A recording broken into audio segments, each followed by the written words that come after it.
నమస్తే, welcome to Deeksha news. Kalyani గ్రామంలో ఇండ్లల్లో చేరిన వరదపు నీరు. గ్రామ ప్రజలకు తప్పని తిప్పలు. భారీగా కురుస్తున్న వర్షాలతో వాగులు వంకలు పొంగిపోయి పొర్లుతున్నాయి. తెల్లవారుజామున నుంచి ఏకతాటిగా కురుస్తున్న భారీ వర్షంతో తానూర్ మండలంలోని కళ్యాణి గ్రామంలో పలు కాలనీలోని ఇండ్లల్లో వరదపు నీరు చేరి ఇండ్లల్లో ఉన్న ఆహారపు ధాన్యాలు బట్టలు తడిసి ముద్దాయాయి. విష సర్పాలు సహితం ఇండ్లలో వస్తున్నాయని ఉండలేని స్థితి ఉందని మహిళలు ఆగ్రహం వ్యక్తం చేస్తున్నారు. గత 2 సంవత్సరాలుగా వర్షం పడినప్పుడు వరదపు నీరు కాలనీలో చేరి ఇండ్లల్లో చేరుతుంది.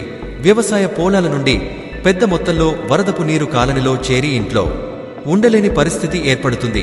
ఎన్నిసార్లు సంబంధిత అధికారులు ప్రజాప్రతినిధులు చెప్పినా తమ గోడును వినిపించుకోనే నాథుడే లేరని అన్నారు. ముధోల్ ఎమ్మెల్యే గారు దయతలచి జరా మా గ్రామంలో నేలకొన్న సమస్యను పరిష్కరించాలని గ్రామస్తులు కోరుతున్నారు. మా ఛానల్ నచ్చినట్లయితే లైక్ చేయండి, షేర్ చేయండి, సబ్స్క్రైబ్ చేయండి. మీ సలహాలు సూచనలు ఇవ్వండి.